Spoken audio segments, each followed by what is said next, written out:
Selamat malam Bu Ida dan teman-teman sekalian. Perkenalkan, nama saya Gavriel Samuel Sindarmanurung dengan NPM 1906354122 akan menjelaskan tentang analisis profil. Presentasi ini memiliki outline atau inti, yaitu analisis profil secara umum, analisis profil 1 sampel, analisis profil 2 sampel, dan contoh 5.9.2. Berikut adalah analisis profilnya. Pertama-tama definisi profil. Profil adalah pola yang didapatkan dari plot mu1, mu2, mu4 sebagai ordinat, di mana titik 1, mu1, 2, mu2 sampai titik 4, mu4 ditarik garis lurus. Analisis profil yaitu analisis yang menganalisis perbandingan dari lebih dari satu profil dan sering digunakan dalam tes psikologi. Selanjutnya, langkah membuat profil adalah seperti berikut, yang bisa dilihat bahwa 1 mu1, 2 mu2, 3 mu2, 4 mu4, dan seterusnya. Untuk hipotesis dasarnya, untuk membandingkan mean atau mu1, mu2 sampai mu_p pada vektor mu, maka hipotesis dasarnya adalah profil level atau flat dengan hipotesis sebagai berikut. Terdapat pendekatan multivariat, yaitu contohnya seperti ini dengan H0-nya sejumlah P-1, P variabel, dan ada korelasi seperti berikut. Dalam bentuk lain, kedua hipotesis di atas dapat dituliskan dalam bentuk lain, yaitu matriks C1 mu C1 kali mu sama dengan 0 dan H0-nya C2 mu sama dengan mu, di mana C1 dan C2 adalah matriks berukuran P-1 kali P dengan bentuk sebagai berikut. Menggunakan matriks CJ. Penggunaan matriks C dengan ukuran P-1 kali P yang memiliki rank P-1 sedemikian sehingga CJ sama dengan 0 dapat digunakan pada H0 C mu sama dengan 0 untuk menghasilkan H0 mu1 sama dengan mu2 sampai dengan mu_p. Selanjutnya, kontras. Jika matriks CJ sama dengan 0, jumlah dari setiap baris C ke I dari C akan sama dengan 0, dan C mu adalah himpunan dari P-1 kontras di mu. Kombinasi linear dari CI mu sama dengan CI1 mu1 plus CI2 mu2 plus hingga CIP mu_p disebut sebagai kontras dari mu jika jumlahnya sama dengan 0. Kontras pada CJ harus bebas linear agar H0 dapat diekspresikan dalam bentuk hipotesis yang sebelumnya sehingga rank dari C sama dengan P-1. Nah, estimasi dari suatu sampel Y1, Y2 sampai Yn, maka akan didapat estimasi Y bar dan S dari populasi dengan parameter mu dan sigma. Statistik ujinya, untuk menguji H0, kita akan mentransformasi setiap YI, di mana YI menjadi dalam bentuk ZI sama dengan matriks C kali matriks YI, yakni vektor berukuran P-1 kali 1. Vektor Riemann sampel dan matriks kovariansinya adalah sebagai berikut, dan berikut juga distribusinya.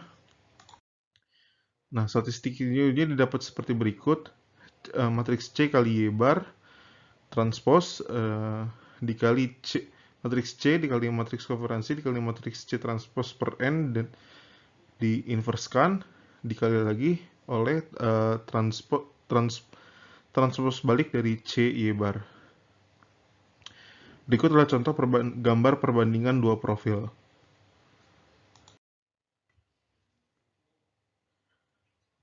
Untuk analisis profil dua sampel terdapat 3 hipotesis dasarnya, yaitu paralelisme, kesamaan level, dan sifat datar atau flatness. Pertama-tama akan didefinisikan hipotesis paralelisme sebagai berikut. mu1j kurangi mu1j min 1 sama dengan mu2j kurangi mu2j min 1 hingga seterusnya. Nah, statistik ujinya seperti berikut. Matriks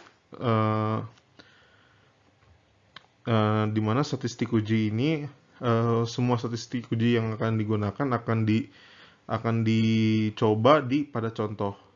Berikut matriks C-nya, dan matriks ini Statistik uji ini berdistribusi T kuadrat P-1 dengan derajat bebasnya N1 tambah N2 kurangi 2. Akan dilakukan uji univariat jika H0 ditolak atau dengan fungsi diskriminan sebagai berikut.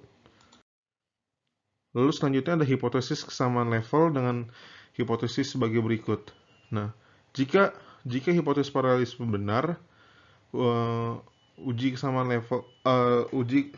level dapat digambarkan seperti gambar 55A, dan jika H02 salah, maka kedua profil berbeda.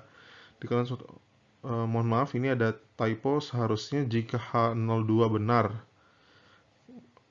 Jadi jika benar bentuknya seperti yang kiri, dan jika salah bentuknya seperti yang kanan. Memiliki perbedaan level. Statistik uji untuk kesamaan level. Berikut adalah statistik uji untuk uji kesamaan level dan aturan keputusannya ditolak jika statistik uji tersebut, nilai mutlak dari statistik uji tersebut lebih besar dari T dengan alfa per 2, alfanya itu tingkat signifikansi, dan derajat bebas N1 plus N2 min 2. Berikutnya ada hipotesis kedataran, di mana hipotesis kedataran ini memerlukan asumsi bahwa uji hipotesis paralelisme benar, atau kedua profil paralel. Berikut hipotesisnya. Statistik ujinya adalah sebagai berikut, dan statistik ujinya berdistribusi T kuadrat P-1, N1 plus N2 kurangi 2. Berikut contoh 5.9.2.